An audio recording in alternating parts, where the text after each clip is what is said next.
The name of our town is Grover's Corners, New Hampshire. It's just across the line from Massachusetts. Latitude is 42 degrees, 40 minutes. Longitude is 70 degrees, 37 minutes. Running right through the middle of the town is Main Street. Cutting across Main Street on the left is the railroad tracks. Beyond the railroad tracks is Polish Town. You know, foreign folks who come here to work in the mills, a couple of Canuck families, and the Catholic Church. You can see the steeple of the Congregational Church. The Presbyterian is just across the street. The Methodist and the Unitarian are up a block.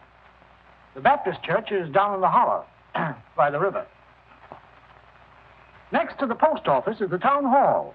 Jail's in the basement. Brian once made a speech right from those very steps. It's a nice town, know what I mean? Nobody very wonderful ever come out of it, so far as we know. The earliest dates on the tombstones up there in the cemetery say 1670. They're Grovers and Cartwrights and Gibbses and Percys. Same names as you find around here now. First, we'll show you a day in our town. Not as it is today in the year 1940, but as it used to be in the year 1901. All right, operator, let's start. Yes, sir, that's the way our town looked back in the year 1901. Along Main Street is a row of stores with kitchen posts and horse blocks in front of them. The first automobile is going to come along in about 5 years. The date is June 7th, 1901. It's just before dawn. Yeah, just about. The sky is already beginning to show some streaks of light in it over there in the east, back of our mountain.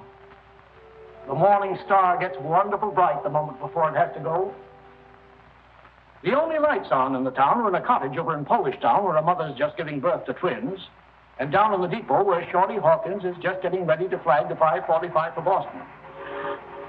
There she is now. Of course, naturally, out in the country all around, there have been lights on for some time, what with milking and so on. But town folks sleep late. Here comes Joe Crowell delivering the morning papers. So, another day's begun. Here comes Doc Gibbs from that baby case I was telling you about. And this is Doc Gibbs' house. His neighbor is Editor Webb. There's Mrs. Gibbs coming downstairs to get breakfast. Later on, about 1910, she's going out to visit her daughter Rebecca in Canton, Ohio. Mrs. Gibbs is going to die there. Pneumonia. But she's going to be brought back here, and she's going to be buried in the cemetery right here in our town with a whole mess of Gibbses and Percys. In our town, we like to know the facts about everybody. And there's Mrs. Webb coming downstairs to get her breakfast, too. Mrs. Webb was a Grover before she married Editor Webb. Yeah. Children, time to get up. George, Rebecca, Emily, time to get up. Wally, 7 o'clock. Oh, Missy.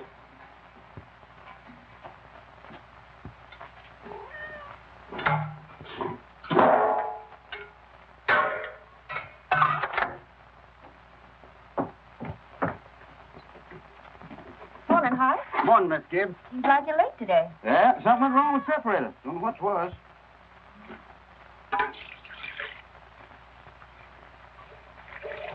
Baby. Thanks, Hart.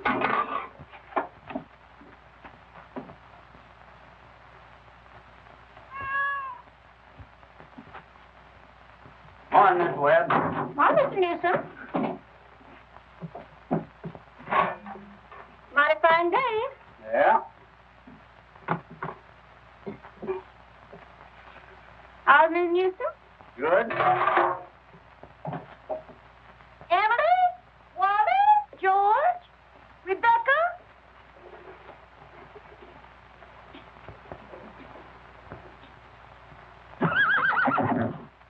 Come on, get up. Bessie, come on. What's the matter with you? Oh, they've quit taking milk. Now, come on. Morning, Howie. Come on. Morning, Doc. Bessie acting up? She's all mixed up about the route ever since the Lockhart stopped taking a quart of milk a day. She ought to leave him a quart just the same. Keeps scolding me the whole trip. Somebody sick? Twins over at Mrs. Goloslavsky's. Oh, twins. The town keeps getting bigger every year. Come on. Now, come on, Bessie. Morning, Doc. Morning, Joe. Want your paper now? Yeah, I'll take it. Anybody been sick, Doc? No, twins over in Polish Town. Joe, I see your teacher, Miss Foster's going to get married. Yes, sir, to a fellow over in Concord. Claire, how do you boys feel about that? Well, of course, it ain't none of my business, but I think if a person starts out to be a teacher, she ought to stay one. How's the need, Joe? Fine, Doc. Never think about it at all. Only like you said, it always tells me when it's going to rain. What's the telling of the day? Gonna rain? No, sir. Sure? Yes, sir. He never makes a mistake? No, sir. Doc? Joe? I want to tell you something about that boy, Joe Crowell. Joe was awful smart, so he got a scholarship to Boston Tech. Yes, gonna be a great engineer, Joe was. But the war broke out, and he died in France. All that education for nothing. Everything all right, Frank? Yes. I declare he's his kittens. Children, hurry up. George, Rebecca. Satan will be ready in a moment. Sit down and drink your coffee. You can catch a couple hours sleep this morning, can't you? Miss Whitworth's coming at 11. Guess I know what's about, too. Stomach ain't what it ought to be. All told, you won't get more than 3 hours sleep. Frank gives, I don't know what's going to become of you. I feel we should go away someplace and take a rest. I think it'd do you good.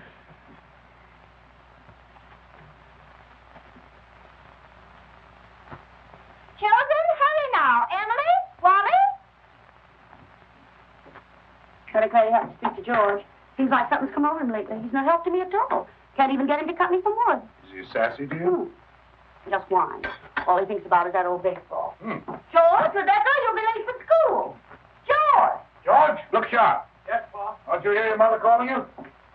Guess I'll go upstairs and catch 40 winks. Ma, what dress shall I wear? I'll wash tonight. The blue gingham for you, special. Oh, Ma, I hate that dress. Oh, hush, hush. Every day I go to school dressed like a sick turkey. Oh, Rebecca, you always look very nice. Ma, Journey's throwing soap at me. I'll come up and slap the both of you. That's what I'll do. Hurry up, children. After 7 o'clock, and I don't want to call you again.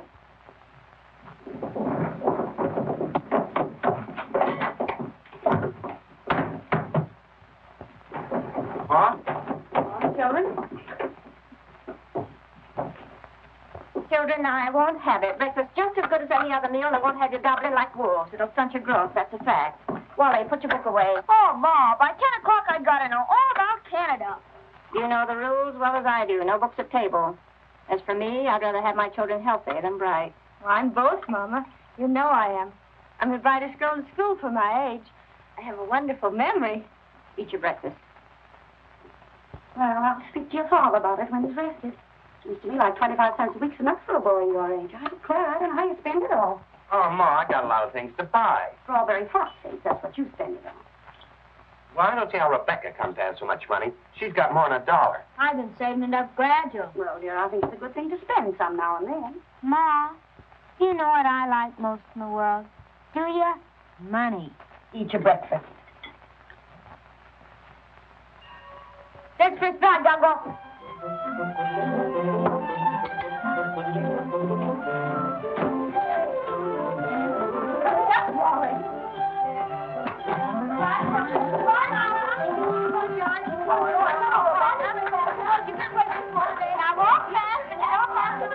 Wally, pull up your cap for me. Rebecca, give me food to my best. Congratulations. Can you remember that?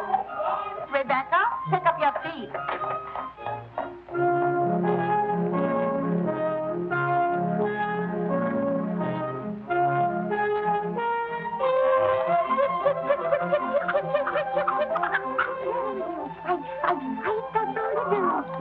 Oh, where did you come from? You don't belong to me. What you so scared of? Nobody's gonna hurt you.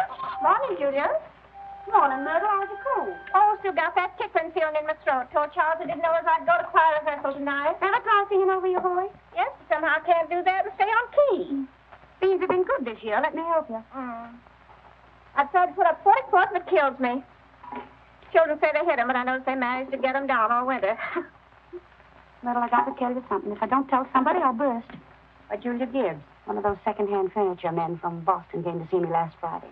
First, I thought it was a patient waiting to see Dr. Gibbs, but he wormed his way right into my parlor. Myrtle Webb, he offered me $350 for Grandmother Hershey's highboys. I'm sitting here. Well, you're going to take it, aren't you? You don't know, $350? Well, what's come over you? Well, if I could get the doctor, take the money and go away someplace on a trip, I'd sell it like that. You know, it's always been the dream of my life to see Paris, France. Crazy, I suppose. For years, I've been promising myself if we ever had the chance. How's Doctor feel about it? Well, I did beat about the bush. Well, said if I ever got a legacy, that's the way I put it, I'd make him take me. What'd he say? You know how he is.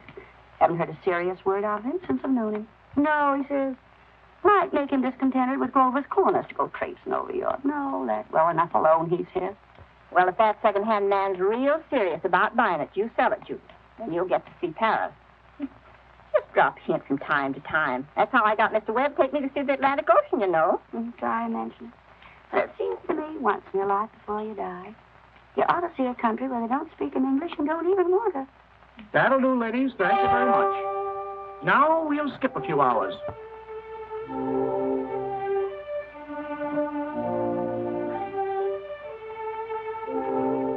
Now, before we get on, I think we ought to have a little more information about the town. A kind of a scientific account, you might say. So I've invited Professor Willard of our state university to come here and kind of sketch in a few details of our past history.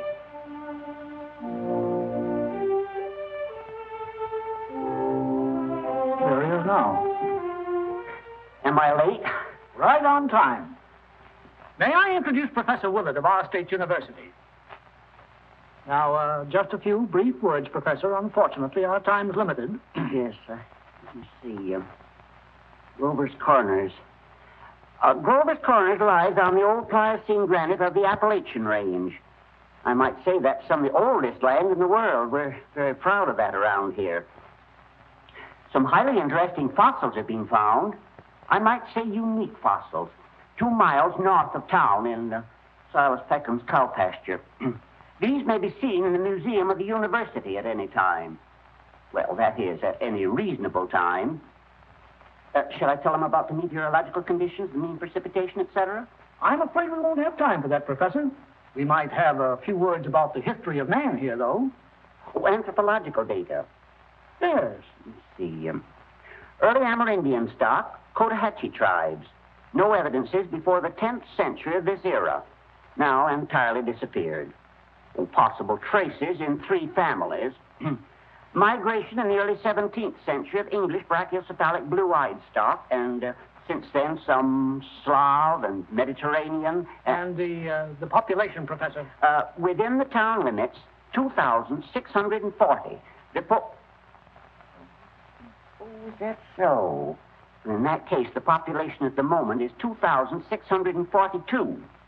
The postal districts bring in 507 more, making a total of 3,149. Mortality, birth rates, constant. By McPherson's gauge, 6.032. Thank you very much, Professor. I'm sure we're all very much obliged here. Not at all, sir. Not at all. Go on. Good day. And now the social and political report. Oh, Editor Webb? Mr. Webb?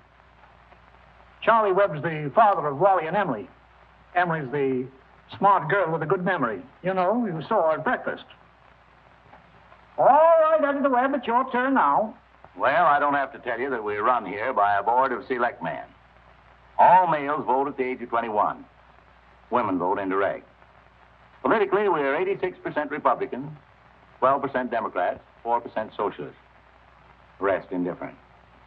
Religiously, we're 85% Protestants, 12% Catholics. Rest indifferent. Very ordinary town, if you ask me, but our young people here seem to like it well enough.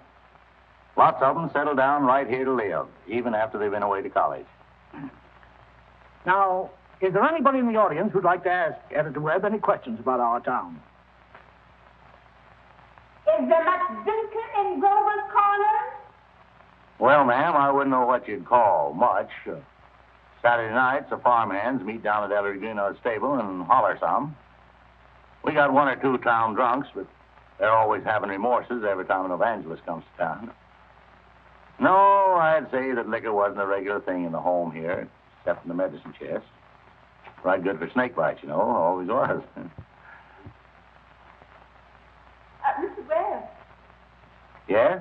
Mr. Webb, is there any culture or love of beauty in Grover's Corner? Well, no, ma'am, not much. That is in the sense you mean. There's some girls that play the piano with the high school commencement, but they ain't happy about it. No, there ain't much culture. Robinson Crusoe and the Bible and Handel's Largo, we all know that, and Whistler's mother. That's about as far as we go. Thank you very much, Mr. Webb. Is there no one in town aware? No, I'm sorry, but we haven't time for any more questions. We must be getting on with the picture. It's getting on in the afternoon. All 2,642 have had their dinners. All the dishes have been washed. There's an early afternoon calm about the town. Charlie Webb's going home to mow his lawn. 1 man in 10 thinks it's a privilege to push his own lawnmower. The afternoon session of school is over. Doc Gibbs is in his office tapping people and making them say, ah, ah. I have to go home and help my mother. I promised. Emily, walk simply. Who do you think you are today? Papa, you're terrible. 1 minute you tell me to stand up straight, and the next minute you call me names. I just don't listen to you. Golly, never got a kiss from such a great lady before. Hello, Emily. Oh, hello. You made a fine speech in class today. Well, I was really ready to make a speech on the Monroe Doctrine, but the last minute Miss Foster made me talk about the Louisiana Purchase instead. I worked an awful long time on both of them. Gee, it's funny, Emily. From my window up there, I can see your head nights when you're doing your homework over in your room. Why, can you? You certainly do stick to it, Emily. I don't see how you can sit still that long. I guess you must like school. Well, I feel it's just something you have to go through. What do you think, Emily? We might work out a kind of telegraph from your window to mine, and you could give me a hit every once in a while on all those algebra problems. Well, Oh, I don't mean the answers, Emily. Of course not. I mean, just some little hint.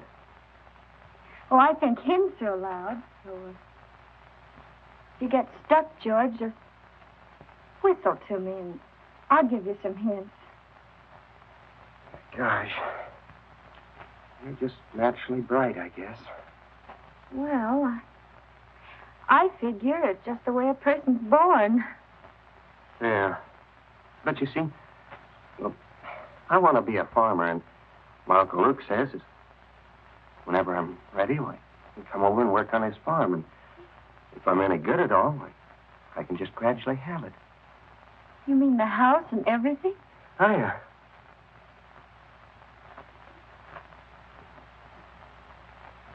Well, I guess I better be getting off the baseball field.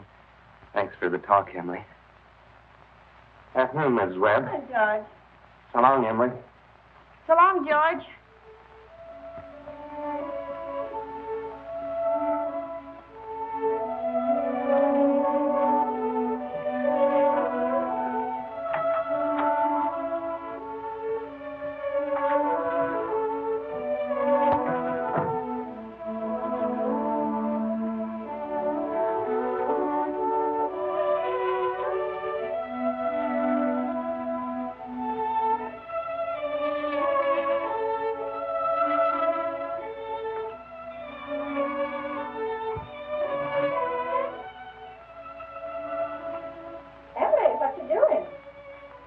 Nothing, Mama. If you're doing nothing, you can come in here and help me with this yarn.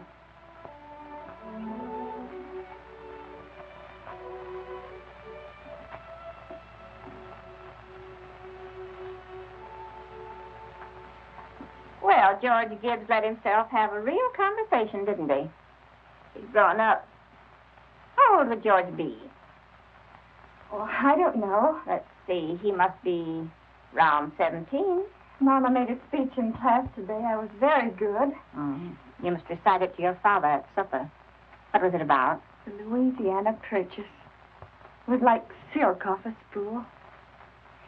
I'm going to make speeches all my life. You're holding it too tight, Emily. Yeah, better. Mama, will you answer me a question? Serious? Seriously, dear, not serious. Seriously, will you? Of course I will. Mama, am I good looking? Of course you are. Both my children have got good features. Be ashamed if they hadn't. Oh, Mama, that's not what I mean. What I mean is, am I pretty? I've already told you yes. Now, that's enough of that. You got a nice, young, pretty face. Never heard such foolishness. Oh, Mama, you never tell us the truth about anything. I am telling you the truth. Mama, were you pretty? Yes, I was, if I do say it. I was the prettiest girl in town next to Mamie Cartwright. Oh, but Mama, you've got to say something about me. Am I pretty enough to get anybody? Well, to get people interested in me. Emily, you make me tired. Now stop it. You're pretty enough for all normal purposes.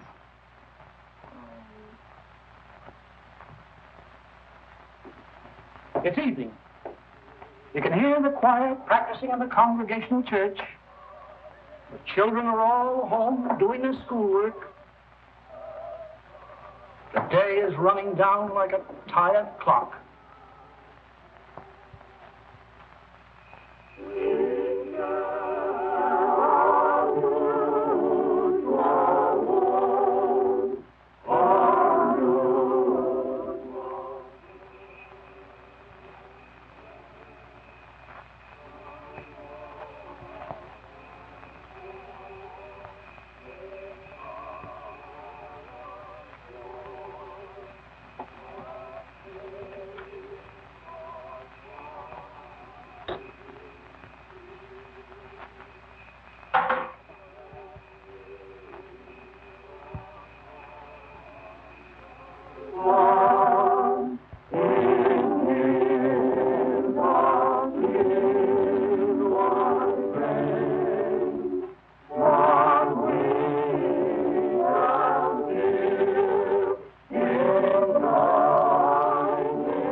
better. It ain't no miracle.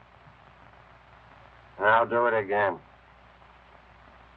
Now remember, ladies, music come into the world to give pleasure. I'll try it again.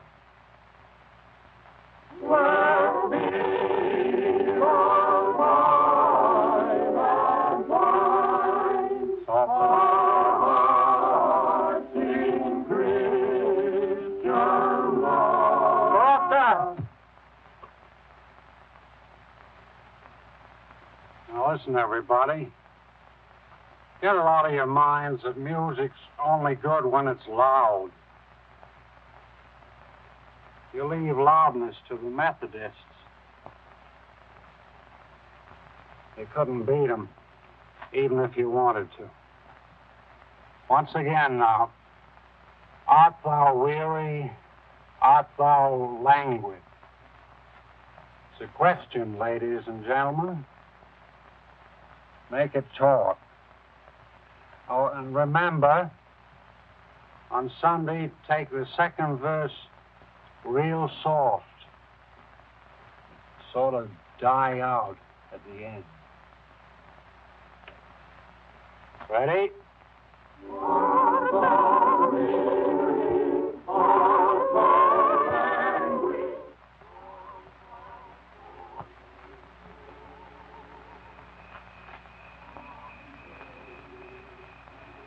Emily. Oh, hello. can't work at all. The moonlight's so terrible.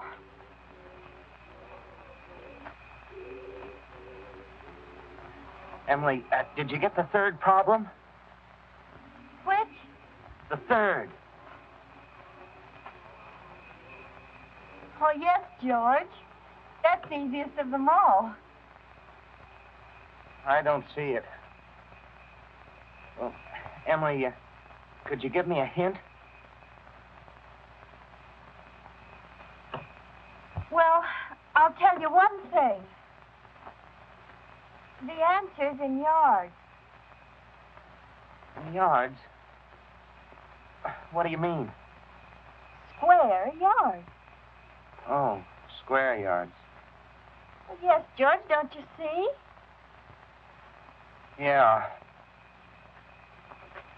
Square yards of wallpaper. Oh, I see. Square yards of wallpaper. Thanks a lot, Emily. You're welcome. My. Isn't the moonlight terrible?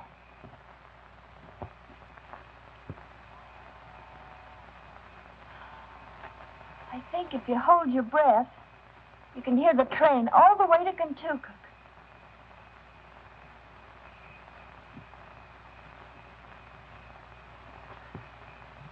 Hear it? Oh, what do you know? Well, I guess I'd better get back now and try to work. Good night, Emily. Good night, George. Oh, George, can you come down a minute? Yes, Paul.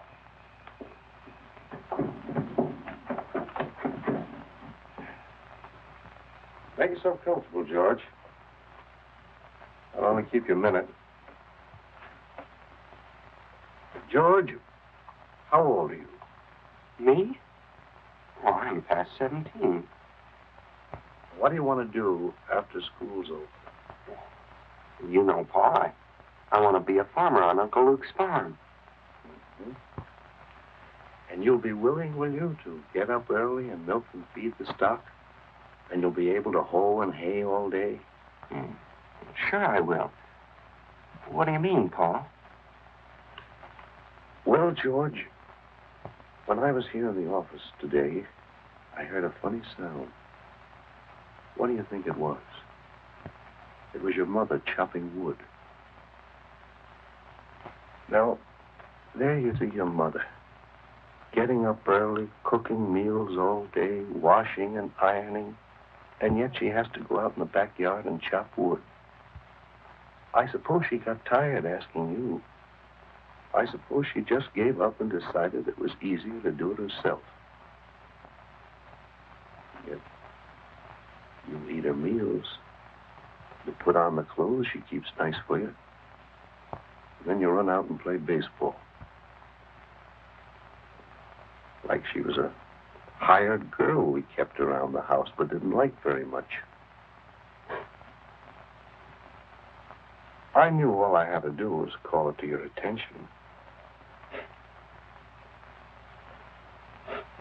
Here's a handkerchief, son.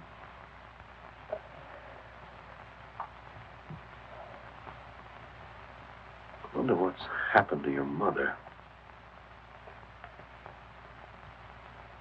Choir practice never was as late as this before. It's only 8:30, Pa. I don't know what she wants in that choir anyway. She hasn't got any more voice than an old crow. Traipsing around the street this hour of the night.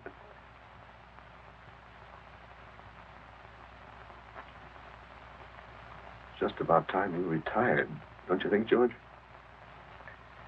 Yes, Pa.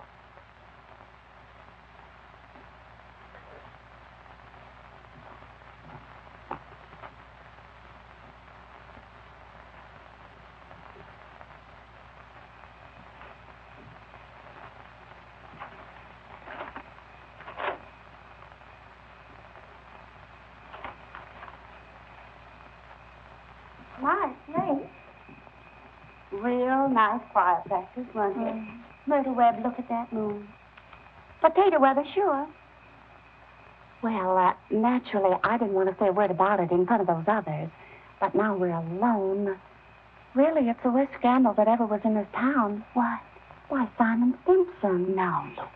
But, Julia, they had the organist of a church drink and drunk year after year. Luella. Julia, you know he was drunk tonight. Now, Luella, we all know about Mr. Simpson, and we all know about the trouble he's been through. And Dr. Ferguson knows, too. And if Dr. Ferguson is willing to keep him on in his job there, the only thing the rest of us can do is just not to notice it. Not to notice it? But it's getting worse. No, it ain't, Luella. It's getting better. I've been in that choir twice as long as you have, and it doesn't happen anywhere near so often. Oh, my. I hate to go to bed on a night like this. Well, good night, Luella. Good night. Good night, Julia. Night, Myrtle. Did you get home all right, Luella? Oh, it's bright as day. I can see Mr. Stone scowling at the window now. He thinks we've been to a dance the way the menfolk carry on. Good night, Julia. Good night, Luella. See you on Sunday. See you then.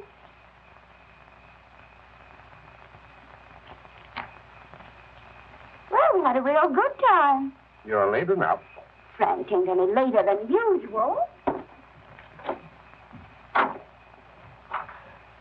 You stopping to gossip with a lot of hens.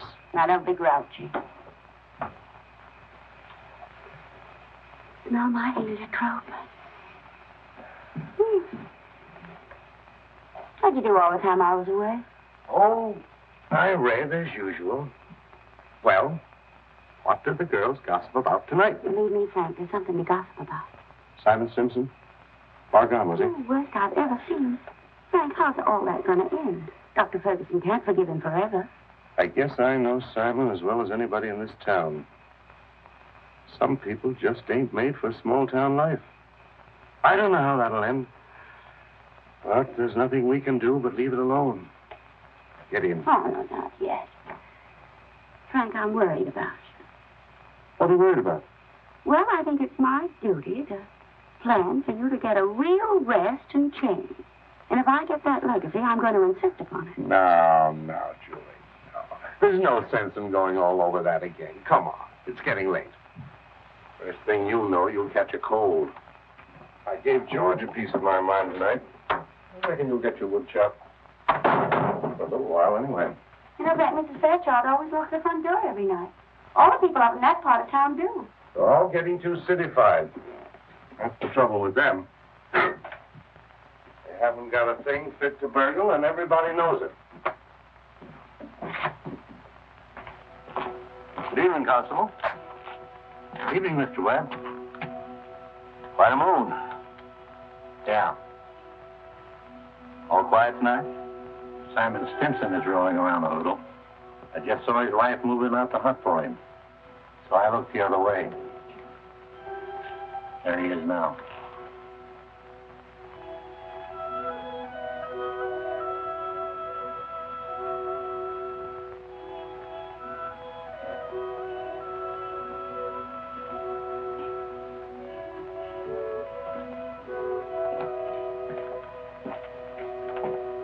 Good evening, Simon.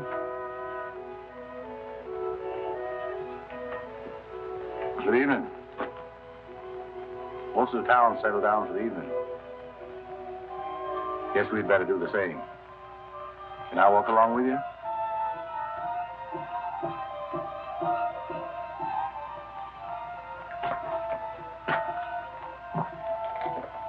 Good night.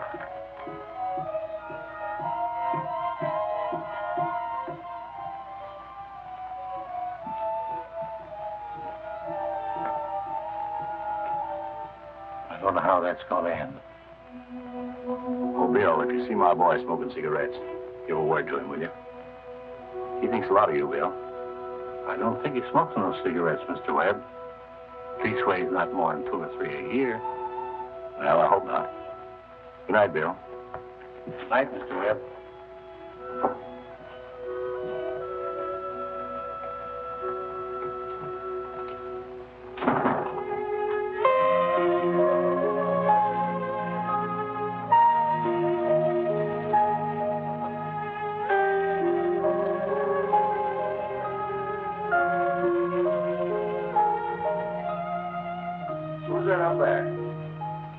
you, Myrtle? Oh, no, it's me, Papa. Why aren't you in bed?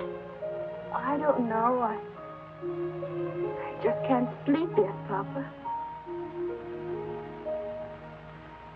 The moonlight's so wonderful.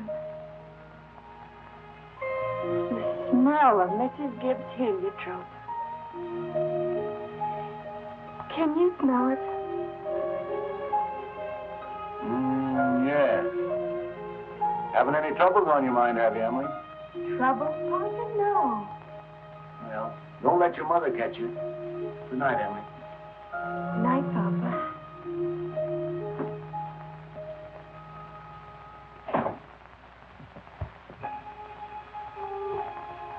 I never told you about that letter Jane Crawford got from her minister when she was sick. He wrote Jane a letter, and on the envelope, the address was like this. It said, Jane Crawford, the Crawford Farm, Grover's Corners, Sutton County, New Hampshire, the United States of America. What's funny about that? But listen, it's not finished. The United States of America, continent of North America, Western Hemisphere, the Earth, the solar system, the universe, the mind of God. That's what it said on the envelope. What do you know? Yep, and the postman brought it just the same. What do you know?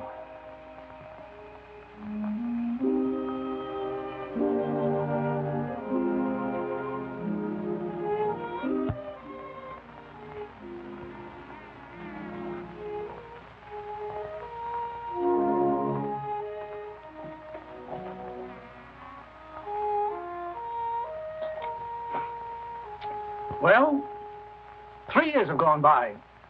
The sun's come up over 1,000 times. Summers and winters have cracked the mountains a little bit more, and the rain's brought down some of the dirt. Some babies who weren't even born before have begun talking regular sentences already. And some folks who thought they were right young and spry have discovered they can't bound up a flight of stairs the way they used to without their hearts fluttering a little. All that can happen in 1,000 days. Nature's been pushing and contriving in other ways, too. A number of young people fell in love and got married. Most everybody in the world gets married. In this town, there aren't hardly any exceptions. Most everybody climbs into the grave married. What you've seen was called the daily life.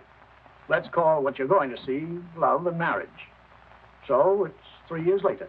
It's 1904. It's July 7th, just after the high school commencement. That's the time most young people jump up and get married. As soon as they've passed their final examinations in solid geometry and Cicero's orations, that's the time most young people think themselves fitted to get married. It's early morning again. Only this time it's been raining. It's been thundering and pouring. I don't know. May start in again any moment. Yeah. There's the 5:45 for Boston. And there's Cyclo delivering the papers like his brother before him.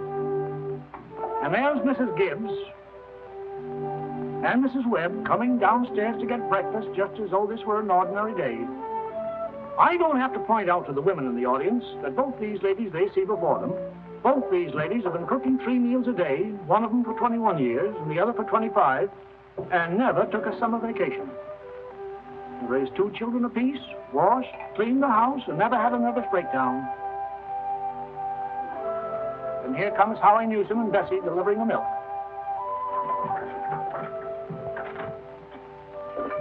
Morning, Howie. Morning, Si. Anything in the paper I ought to know? Nothing much. Except for reading about the best baseball pitcher Grover's Corners ever had. George Gibbs, huh? I don't see how I'd give up a thing like that just to get married.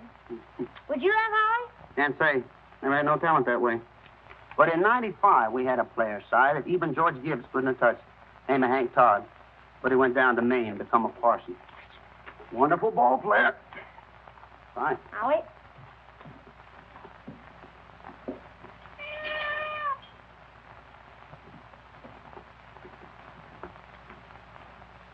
Morning, Miss Gibbs. Morning, Howie. It's too bad it's so wet, but I guess it's cleared up for good. Certainly hope it has. Going to have a house full of relations today, Howie. Looks like I'll need 3 of milk and 2 of cream. 3 of milk and 2 of cream. My wife says to tell you we hope they'll be happy. No, they will. Thanks a lot, Howard. Tell your wife I hope she gets the wedding. Maybe she can. She'll get there if she can. Morning, Miss Webb. Why, Mr. Newsom? Told you 4 quarts, but I hope you can spare me another. Yes, and I brought you a pint of cream, too. Miss Newsom told me special to tell you how they hope to be very happy. No, they will. Thank you, Mr. Newsom, and thank Mrs. Newsom. We're counting on seeing you at the church. Yes, sir. We hope you get there all right. Wouldn't miss that.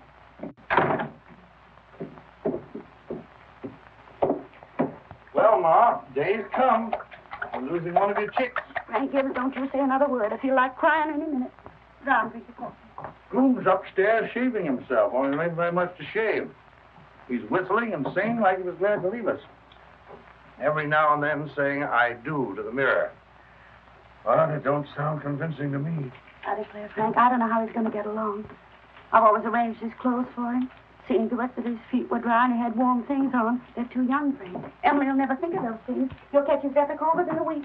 I remember my wedding morning, Julie. Don't stop that, Frank, here. I was the scaredest young fellow in the state of New Hampshire. Thought I'd made a mistake for sure. And when I saw you coming down the aisle, I thought you were the prettiest girl I'd ever seen. The whole trouble was I'd never seen you before. There I was, right in the Congregational Church, being married to a total stranger. Well, how do you think I felt? I tell you, Frank, weddings are perfectly horrible things. Farces, that's what they are. Made something for you. Why, Julie Hersey. French toast. Ain't hard to make. Besides, I had to do something. I had to sleep last night, Julie. Heard a lot of hours struck off. I get a shock every time I think of George setting out as a family man. That great, gangling thing. I tell you, Julie, there's nothing in the world so terrifying as a son. The relation between a father and a son is the dangest, awkward... Well, mother and daughter's no picnic, I can tell you.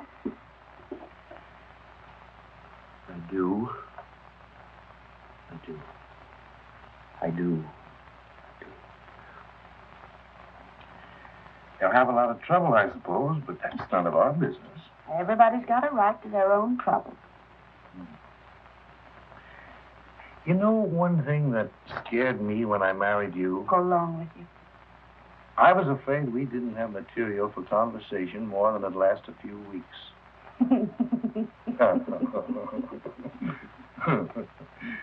I was afraid we'd run out and have to eat our meals in silence. Well, you and I have been conversing for 20 years without any noticeable barren spells. Good weather, bad weather, tain't very choice, but I always find something to say. Did you hear Rebecca standing around up there? No. This is the only day in the year when she isn't managing everyone's affairs up there. She's hiding in her room, and I have an idea she's crying. Land. Grace, this has got to stop. Rebecca? Rebecca, come and eat your breakfast.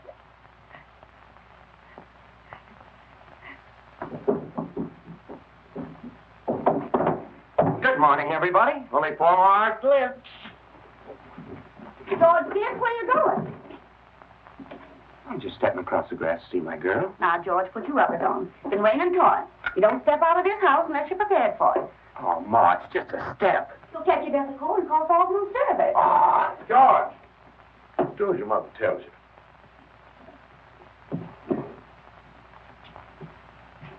From tomorrow on, you can kill yourself in all weathers, but when you're in my house, you'll live wisely, thank you.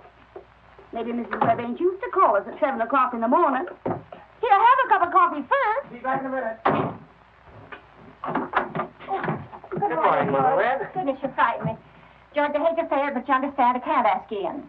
Why not? You know as well as I do, a groom can't see his bride on his wedding day. Not till he sees her in church first. Oh, that's just a superstition. Good morning, Mr. Webb. Morning, George. You don't believe in that superstition, do you? There's a lot of common sense in superstitions, George. Millions have followed it, and don't you be the first to fly in the face of custom. How's Emily? She hasn't waked up yet. Haven't heard a sound out of her. Emily's asleep. Well, no wonder we were up till all hours, sewing and packing. Tell you what I'll do, George. You sit down here with Mr. Webb for a minute, drink that cup of coffee. And I'll run up and see that she doesn't come down. It'll surprise you. There's some bacon there. I don't be too long about it.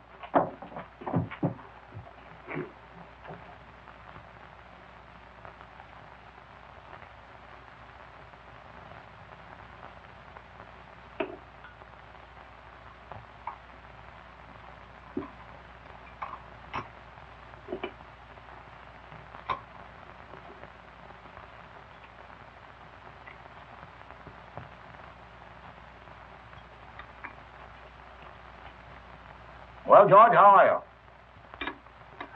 Oh, I'm fine. Mr. Webb, what common sense could there be in a superstition like that? Well, George, on the wedding morning, a girl's head is full of, clothes and one thing and another. Don't you think that's probably it? Well, yes. Guess I never thought of that before. The girls have to be might nervous on her wedding day. Gee, I wish a person could get married without all that marching up and down. Every man that's ever lived has felt that way, George. It hasn't been any use. It's the women folks who've built up weddings, my boy. Man looks mighty small at a wedding, George. All those good women standing shoulder to shoulder, making sure that the knot's tied in a mighty public way. Well, you believe in it, don't you, Mr. Webb? Yes. Oh, yes. Now, don't misunderstand me, George.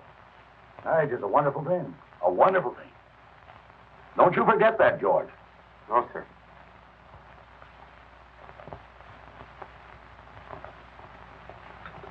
Mr. Webb, how old were you when you got married? Well, you see, I had been to college, and I'd taken a little time to get settled. But Mrs. Webb wasn't much older than what Emily is. Oh, age hasn't much to do with it, my boy. That is, compared with other things. What were you going to say, Mr. Webb? Oh, I don't know. Was I going to say something?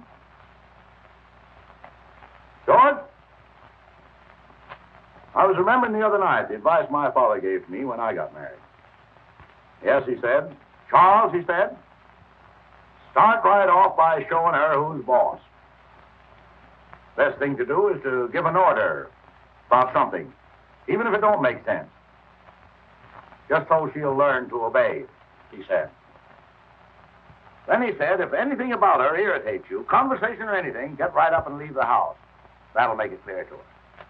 And oh, yes, he said, never tell your wife how much money you have. Never. Well, I couldn't exactly do So that. I took the opposite of his advice, and I've been happy ever since. Let that be a lesson to you, my boy. Never ask advice of anybody on personal matters. George, Emily's got to come down and eat her breakfast. She sends you love, but she don't want to lay eyes on you. Goodbye. Goodbye. Myrtle, I guess you didn't know about that older superstition. What do you mean, Charles? Since the caveman, no bridegroom should see his father-in-law on the day of the wedding or near it. Remember that.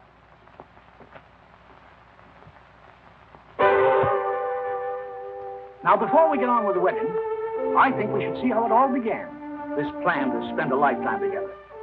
I'm awfully interested in how such big things begin. You know, you're 21 or 22, and then you're 70.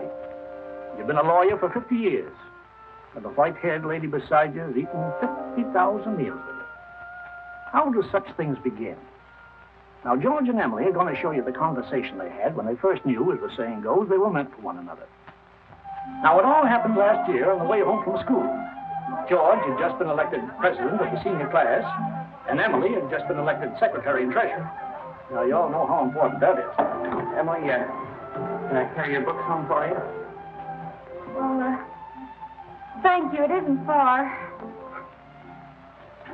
Bob, if I'm late to start practicing, give Herb some long high ones. All right. Awfully glad you were elected, too, Emily. Thank you. Emily, why are you mad at me? Well, I'm not mad at you.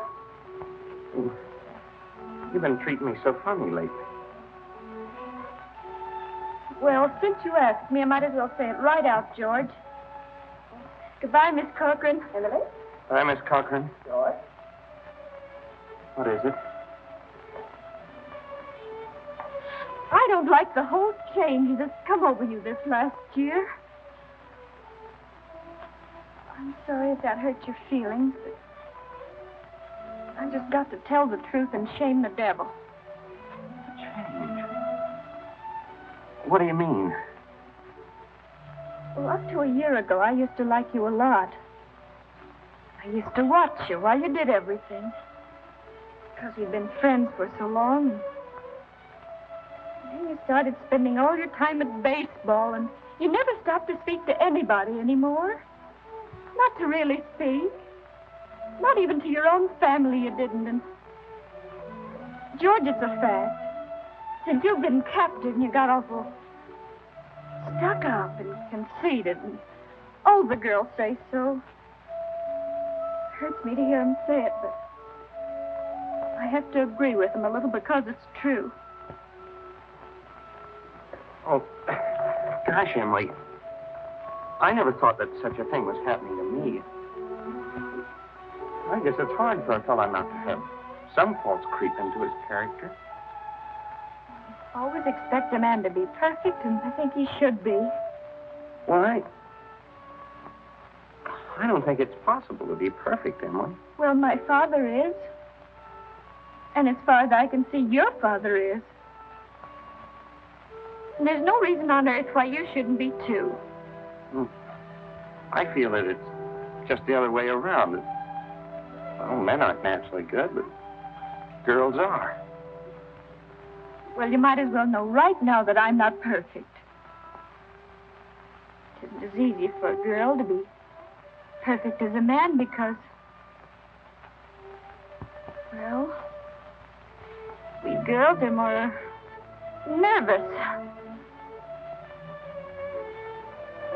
Oh, now I'm sorry I said that about you. I don't know what made me say it. Emily... Now I can see it isn't the truth at all.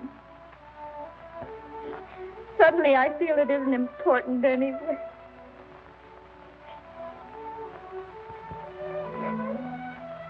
Emily, would you like a ice cream soda or something before you go home?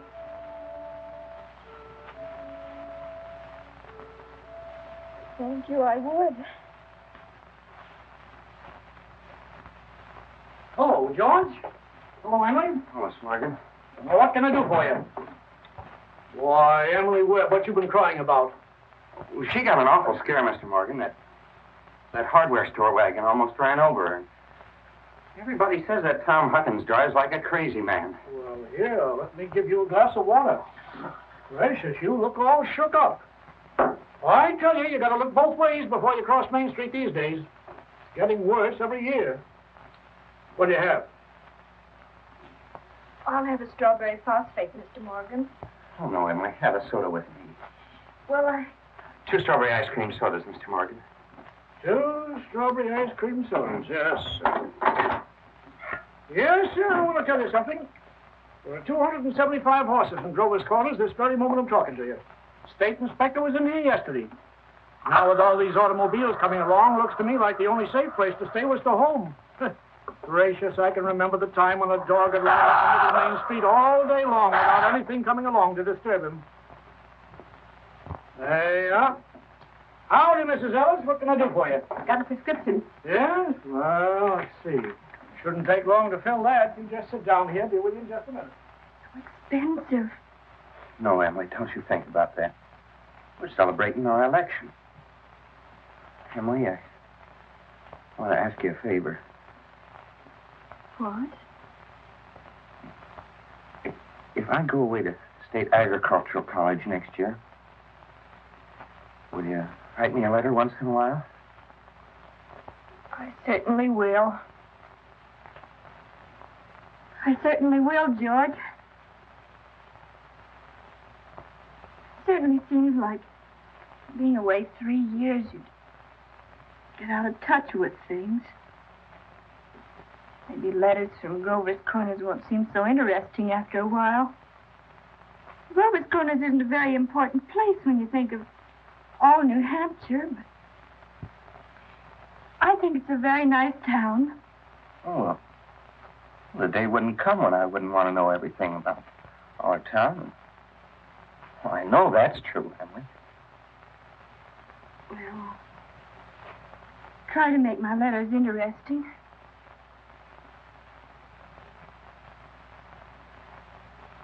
You know, Emily, Whenever I meet a farmer, I ask him if he thinks it's important to go to agricultural school to be a good farmer. Why, George. Yeah, and some of them even say it's a waste of time. And you can get all that stuff anyway, and the pamphlets the government puts out. Well, Uncle Luke's getting pretty old, and he's about ready for me to start taking over his farm. Tomorrow, if I could. Oh, but George, maybe it's important for you to go and learn all that about cattle judging and soils and those things. Of course, I don't know. Emily, I'm going to make up my mind right now. I won't go. I'll tell Pa about it tonight. But, George, you don't have to decide right now. It's a whole year away. Emily, I'm glad you spoke to me about that fault in my character. I mean, everything you said was right, but there was one thing wrong with it. And that's when you said I wasn't noticing people. You, for instance. If you say you were watching me when I did everything, I was doing the same thing about you all the time. Why? Sure, I always thought about you as one of the chief people I thought about. I always made sure where you're sitting on the bleachers, who you were with. For 3 days now, I've been trying to walk home with you, but something always got in the way. And yesterday, I was standing out by the wall waiting for you. And you walked home with Miss Cochran. George. Life's awful funny. How could I have known that? I thought... Emily, I'm going to tell you why I'm not going to agricultural school. I think that once you've found a person that you're very fond of, a person who's fond of you, too, likes you well enough to be interested in your character, I think that's just as important as college is, and even more so. That's what I think. I think it's awfully important, too. Emily? Yes, George? Emily, if I do improve and make a big change, well, would you be... could you be... I am now. I always have been.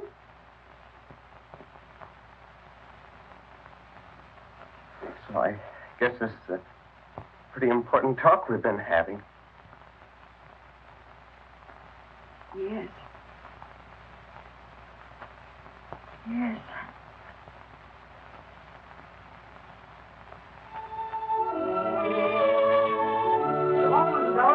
Dave.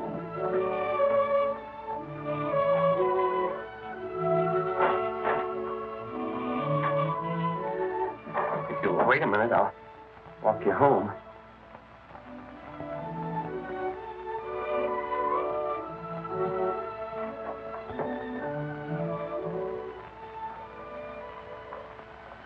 Mr. Morgan. Yes? I'll have to go home and get the money to pay you for this. Why, George Gibbs, do you mean to tell me that But, you... Mr. Morgan, I had a reason. Look, I'll leave my gold watch with you until I get back. No, you keep your watch, George. I'll trust you. But I'll be back in 5 minutes. I'll trust you for 10 years, George. Not a day more, though.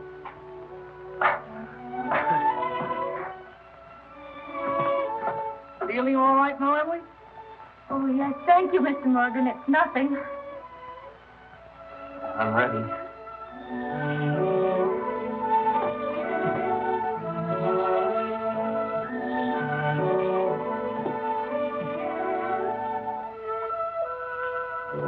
Well, now to get on with the wedding.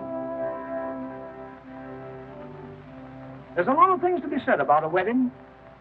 We can't get to more than the one wedding, naturally. Especially not a wedding in Grover's Corners, where weddings are mighty short and plain. People think a lot of thoughts during a wedding. The bride, the groom, the relatives and the guests, and even the minister. Yes, a lot of thoughts go on during a wedding. I've married 200 couples in my day. M marries N. Millions of them. The cottage, the go-kart, the Sunday afternoon drives in the country, the first rheumatism, the grandchildren, the second rheumatism, the deathbed, the reading of the will. Once in 1,000 times, it's interesting. I don't know why on earth I should be crying. I suppose there's nothing to cry about. This morning at breakfast just come over me. There was Emily eating her breakfast as she's done for 17 years. She's going out of my house. I suppose that's it. I never felt so alone in my whole life. I don't want to get married. Why can't I stay for a while, Sam? Papa, darling, don't you remember what you used to say all the time that I was your girl? I don't want to get married.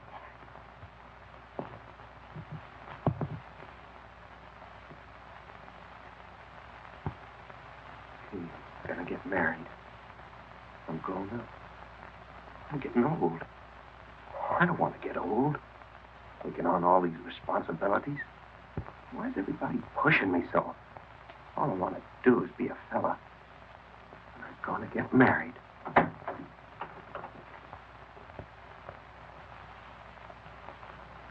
Cheer up, Ma. I'm getting married. Come on, Ma. Now, Ma, you say Thursday night. Emily and I'll be over for supper every Thursday night. You'll see. Come on, Ma. We've got to get ready for this. Got the ring? Oh, yes, sir. Come on.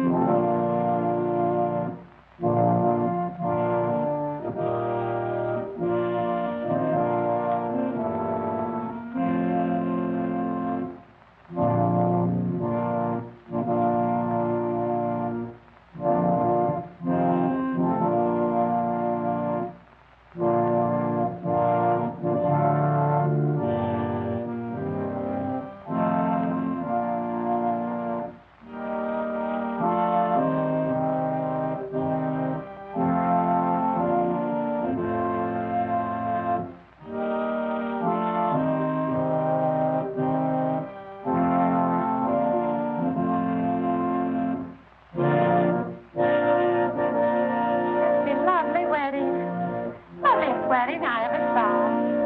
Oh, I do love a good wedding, don't you?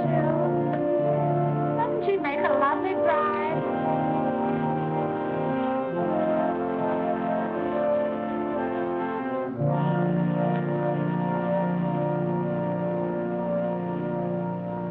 Dearly beloved, we are gathered together here in the sight of God and in the face of this company to join together this man and this woman in holy matrimony. Don't know when I've seen such a lovely wedding. I always cry. I don't know how it is, but I always cry. I just like to see young people happy. They're such a lovely couple. I've never been to such a nice wedding. I'm sure. To love and to cherish till death you do part, according to God's holy ordinance, and thereto plight her your troth? I do.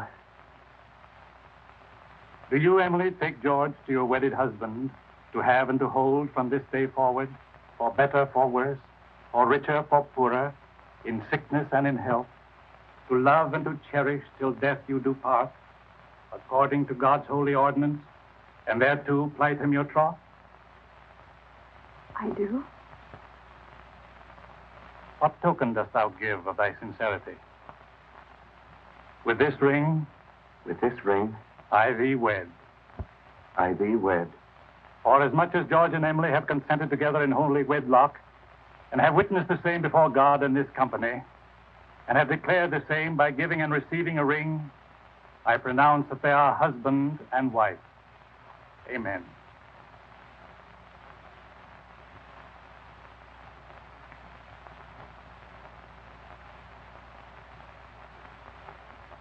You forever. Forever and ever.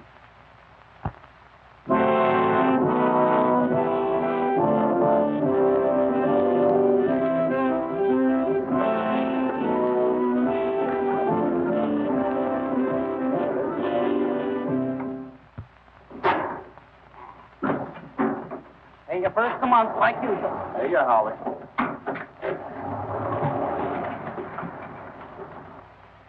Man his age shouldn't be driving one of those things.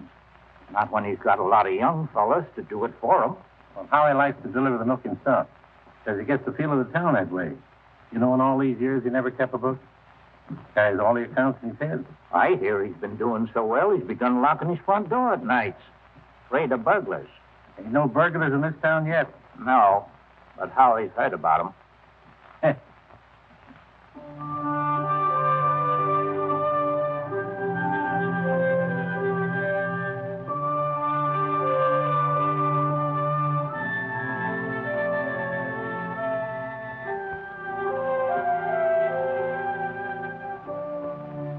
This time, 9 years have gone by, friends. It's the summer of 1913. Gradual changes in Grover's Corners. Horses are getting rarer.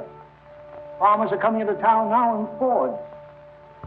Still, you'd be surprised, though, on the whole.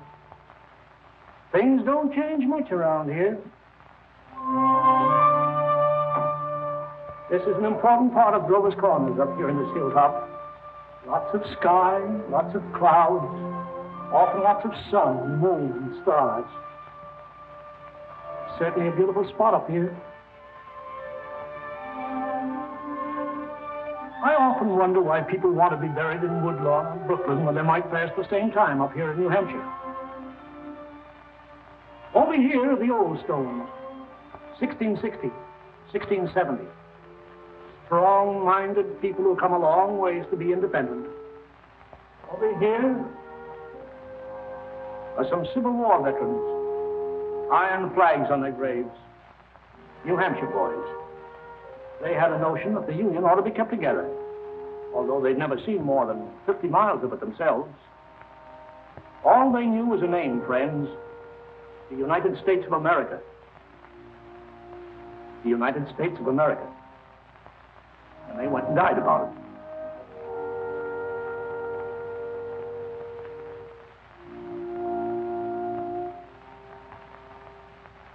This is the new part of the cemetery. There's Mrs. Soames, who enjoyed the wedding so much, remember? And there's our friend, Mrs. Gibbs. And Doc Gibbs lost his wife 3 years ago, just about this time. And Editor Webb's boy, Wallace, whose appendix burst on a Boy Scout trip to Crawford Notch. There's Mr. Stimson, the organist at the Congregational Church. He drank a lot, they used to say. Hung himself in the attic.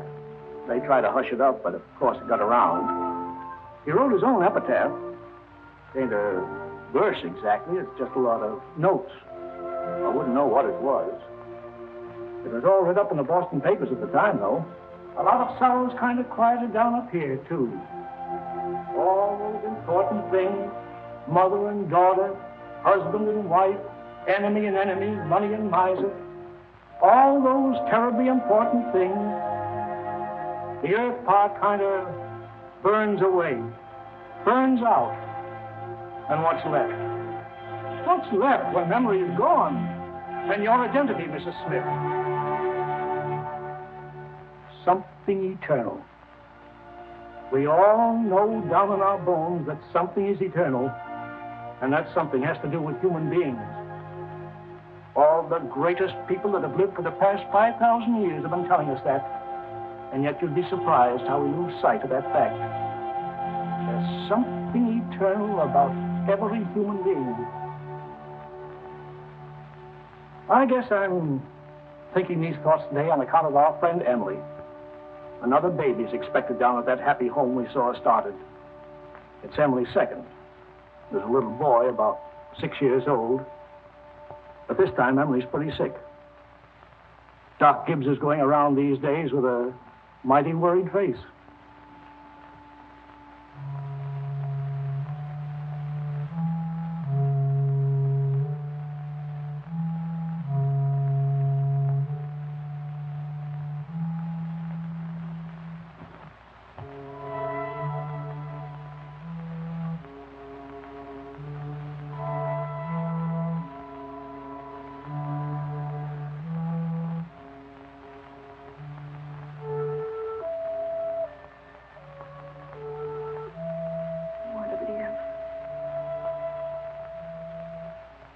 going to live.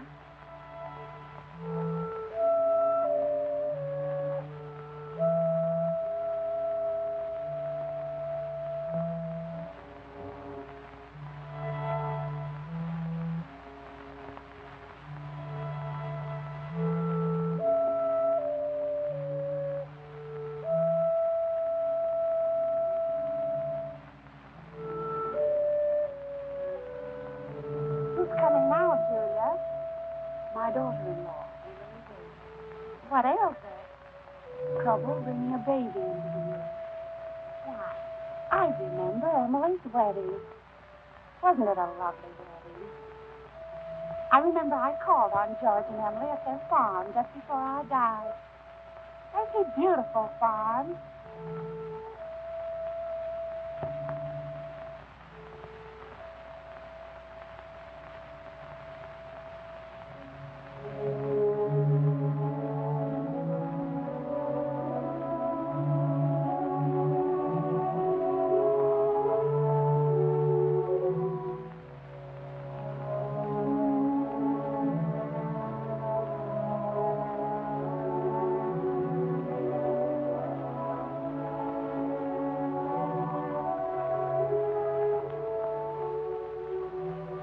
Dear friends, as we gather here in the last tribute of memory to our loved one, Hello, Mother dear. let us remember the words of Hello, the Master. Emily.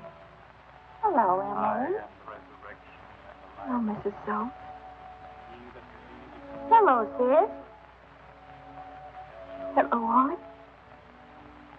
eternal in the heavens.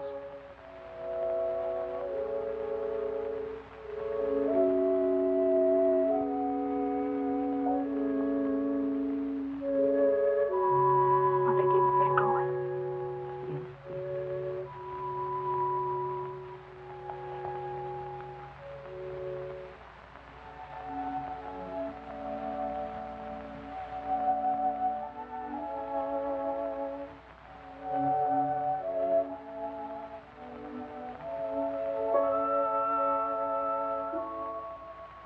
Father Gibbs is bringing some of my flowers to you, Mother Gibbs.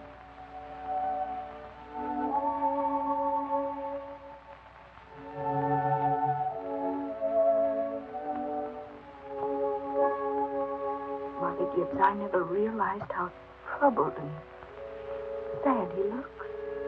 I loved him so. Mother Gibbs? Mother Gibbs?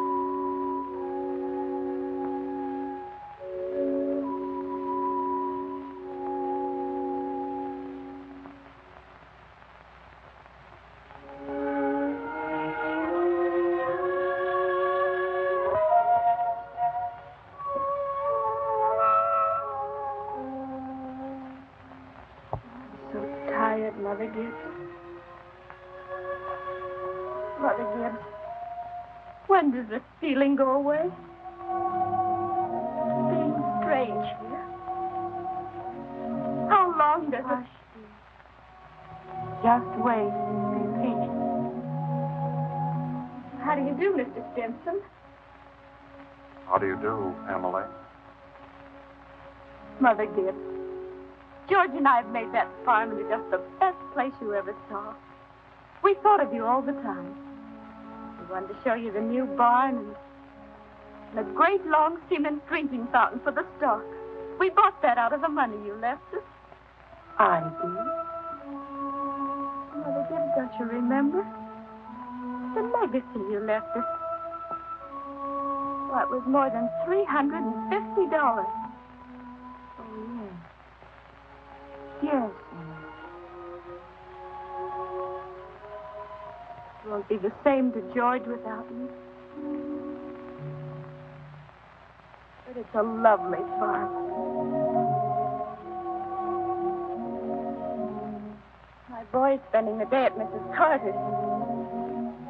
Oh, Mr. Carter, my little boy is spending the day at your house. Yes?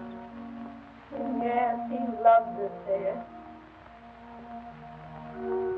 Mother Gibbs, one can go back in memory and live each of those days over again. What just then for a moment I was thinking about the farm. For a moment I was there. And my baby was in my arms as plain as day. Yes, but when you've been here longer, you'll realize that our life here is to forget all that. To think of what is ahead and be ready for what is ahead. But, Mother Gibbs, how can I ever forget that life? It's all I know. It's all I have. One can go back and live all those days over again. I feel it. I know it. You not only live it, you watch yourself living it. I'll choose a happy day. Oh, Emily, it isn't wise. Really, it isn't. I'll choose the day I first knew I loved George.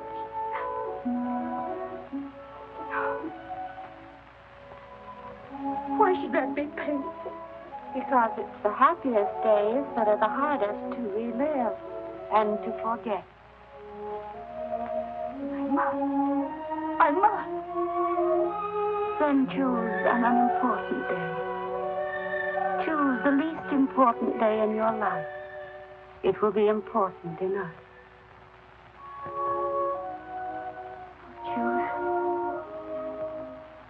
I'll choose. Yes, Emily. Think hard. Remember.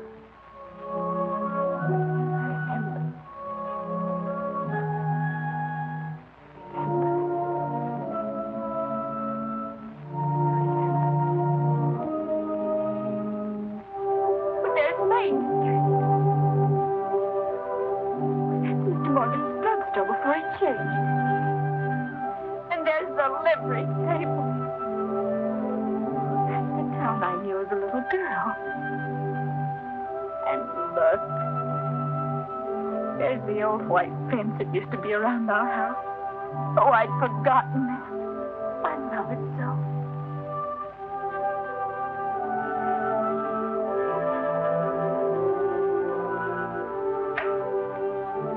There's Mama coming downstairs to make breakfast.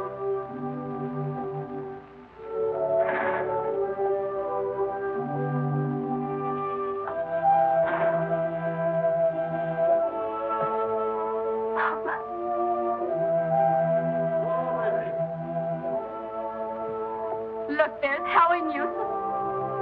But there's Joe Crow. Morning, Howie. Morning, Joe. Children, Emily, Wally, time to get up. Morning, Miss Webb. Morning, Miss Newsom. Here's cold. Yes, 10 below by my barn, Miss Webb. Keep yourself wrapped up, Mr. Newsom. Yes, sir. Oh, tell Emily many happy returns of the day. Now I know. It's my 16th birthday. Mama, I can't find my blue hair ribbon anywhere. Just open your eyes, dear, that's all. I laid it out special for you on the dresser there. If it were a snake, it'd bite you. How young Mama looks. I didn't know Mama was ever that young. Morning, Howie. Morning, Miss Webb. There's Pop. You're up early. Yeah, I've been back from old college, New York State, to make a speech. Any news here? Huntsville was called up this morning to rescue a police fellow. Darn near full death he was. We put that in the paper. Morning, Mother. Well, there you are, back at last. How'd it go, Charles? Oh, fine, I guess. I told him a few things. Everything all right here? Yes, can't think of anything happened special. Been mighty cold. Howie Newsom says 10 below down to his barn. Yes, well, it's colder than that at Hamilton College. Students' ears are falling off. They ain't Christian. Paper have any mistakes in it? Not that I noticed. Oh, you can have your coffee when you want it, Charles. Don't forget it's Emily's birthday. Did you remember to get her anything? Got it right here. Where's my girl? Where's my birthday girl? Don't interrupt her now, Charles. You can see her breakfast. She's slow enough as it is. I can't bear it. Why did they ever have to get old? Mama, I'm here. I'm grown up. Oh, I love you all. Everything. I can't look at everything hard enough. Hurry up, children. 7 o'clock. I don't want to call you again.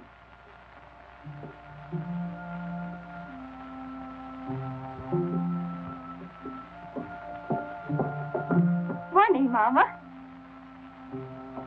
Well, now, dear. A happy birthday to my girl and many happy returns. Ties is waiting for you on the table there. Oh, Mama, you shouldn't have. Can't I? Birthday or no birthday, I want you to eat your breakfast good and slow. I want you to grow up and be a good, strong girl. That and the blue package is from your Aunt Carrie. Good morning. Good morning, George. Brought this over for your birthday, Emily. Many happy returns of the day. Thank you. It's only a photograph album. George, I'd forgotten. Oh, it's beautiful. Oh, it's just an album. I'm going out to my Uncle Luke's farm today. Like it out there. George, we grew up and were married, don't you remember? Uncle Luke gave you the farm.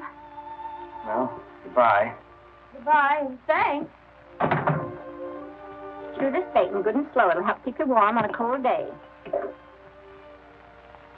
Mama, just look at me for 1 minute as though you really saw me. Mama, 12 years have gone by. I'm dead. I married George Gibbs, Mama. Wally's dead, too. Mama, his appendix burst on a cabin to the Crawford Notch. We felt just terrible about it, don't you remember? Just for a moment now, we're all together. Mama, let's be happy just for a moment. Let's look at one another. That and the yellow package is something I found in the attic among your grandmother's things. You're old enough to wear it now, and I thought maybe you'd like it. Oh, and this is from you. It's lovely. It's just what I wanted. It's beautiful. I hoped you'd like it. Wally has a present for you, too. He made his annual training class. Be sure and make a fuss over it. Your father's got a surprise for you, too. Don't know what it is myself. There he comes. Where's my girl? Where's my birthday girl? I can't go.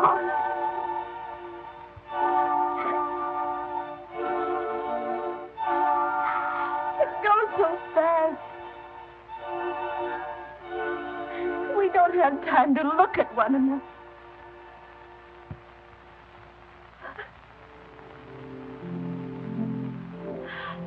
Oh, I didn't realize. So all that was going on. And we never noticed. First I go back to my grave. Wait. One more look.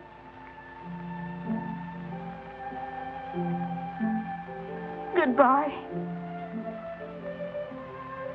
Goodbye, world. Goodbye, Grover's Corner. Mama, Papa. Goodbye to clocks ticking. My butternut tree and Mama's sunflowers. Food and coffee. New iron dresses and hot baths. And sleeping and waking up. Oh, Earth, you're too wonderful for anybody to realize it. Do any human beings ever realize life while they live it? Every minute. Oh, I want to live, I want to live, I want to live. Of course you do, Emily. Of course.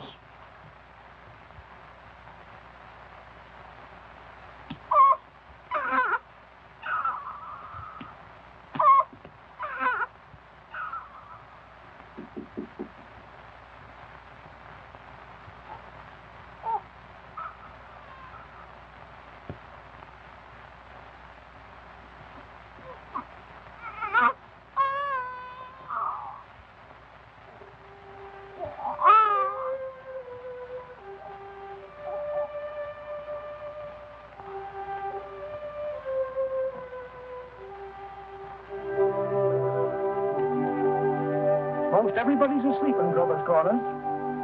Oh, there are a few lights on. Down at the depot, Shorty Hawkins has just watched the Albany train go by, and of course out in George and Emily's farm. They're still up. Talking over the new baby, I suppose. It's like what one of those Midwestern poets said. You gotta love life to have life, and you gotta have life to love life.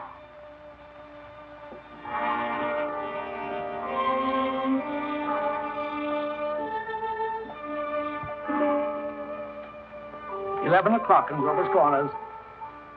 Tomorrow's another day. Everybody's resting in Grover's Corners. You get a good rest, too.